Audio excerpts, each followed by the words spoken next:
হঠাৎ এজন কৃষকৰ একাউণ্টত সোমাল ৩২,৫০০ টকা। ইয়াৰে পিছৰ পৰা হাৰাশাস্তি খাবলগীয়া হৈছে মৰাণৰ সমীপৰ বামুণবাৰী ২ নং ঠেঙাল গাঁৱৰ থানুৰাম সোণোৱাল নামৰ কৃষকজনে।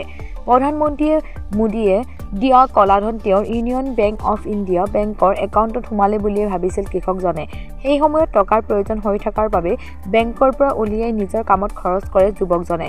১৯টা দিন পিছত লেঙেৰী পঞ্চায়তৰ কাৰ্যালয়ৰ পৰা ফোন আহে থানুৰাম সোণোৱাললৈ। একে নামৰে PMAY হিতাধিকাৰী এজনৰ টকা ভুলবশত তেওঁৰ একাউণ্টত সোমোৱাৰ বাবে সেই টকা ঘূৰাই দিবলৈ বুলি কয়। কৃষকজনে ২০,০০০ টকা পঞ্চায়ত কাৰ্যালয়ত ঘূৰাই দিয়ে।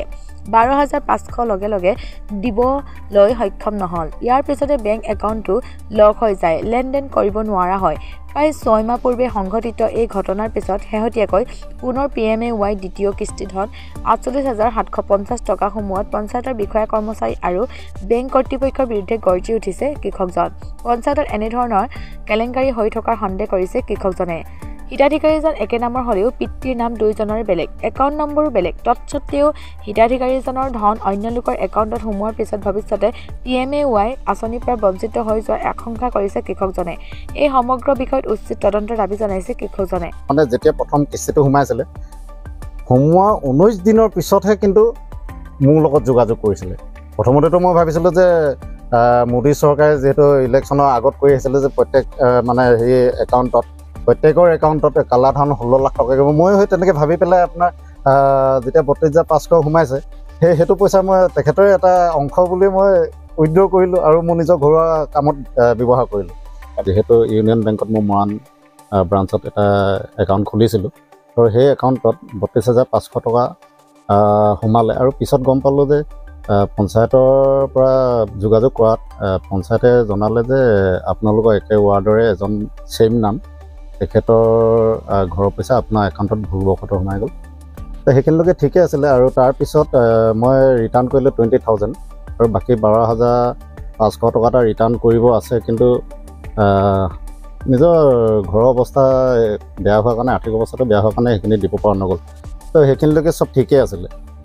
তাৰপিছত একাউণ্টত মোৰ লগৰ এজনে এবাৰ পইচা এটা ভৰাইছিলে, সেইটো ওলাব যাওঁতে তেতিয়া গম পাইছোঁ যে একাউণ্টটো মোৰ ইতিমধ্যে লক কৰি দিয়া হ'ল। লক কৰি দিয়া হোৱাৰ পিছত মই পঞ্চায়তত খবৰ লৈ গম পালোঁ, পঞ্চায়তৰ পৰা জনালে যে আপুনি 12,৫০০ টকাটো ৰিটাৰ্ণ কৰি দিলে আপোনাৰ একাউণ্টটো খুলি দিয়া হ'ব। তো 12,০০০ পইচাটো দিয়াৰ কাৰণে মোৰ অলপ প্ৰব্লেম চলি আছিলে।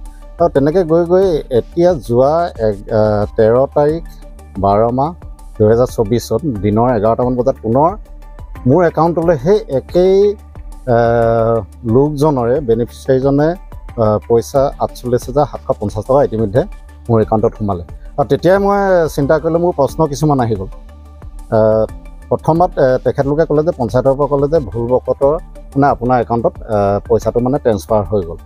কিন্তু যদিহে পঞ্চায়তৰ বা ব্লকৰ যদি ভুল আছিলে, মোৰ একাউণ্টত পইচাটো সোমালে, কিন্তু নেক্সট যিটো আমানত মানে ধনটো মোৰ তালৈ কিয় আহিব? আৰু তেতিয়া মই চিন্তা কৰিছোঁ যে হয়তো ঘৰটো মোৰেই আছিলে নেকি, বা নহ'লে তেতিয়া খবৰ লোৱাত তেখেতলোকে ক'লে যে আধাৰ বেচিছত মানে পইচাবোৰ মানে PMAY ঘৰৰ পইচা আধাৰ বেচিছত সোমায়।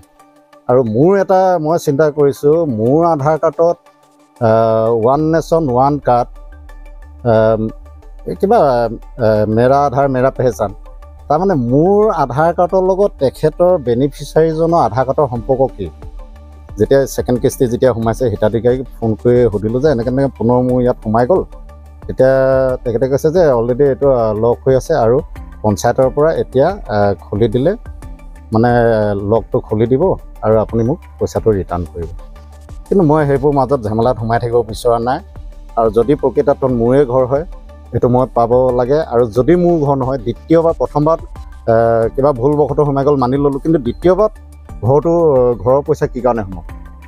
আৰু আপোনালোকৰ থ্ৰুৱেদি মই ডিব্ৰুগড় জিলা প্ৰশাসনৰ পৰা এটা সুদুত্তৰ বিচাৰিছোঁ, কাৰণ মোৰ নিচিনা অজস্ৰজনৰ এনেকুৱা হয়তো আৰু খুটি নাটি থাকিব পাৰে পঞ্চায়তত, যিহেতু বিত্তীয় ব্যৱস্থাৰ কথা। গতিকে বিত্তীয় খেলি মেলিটো কি কাৰণে হৈছে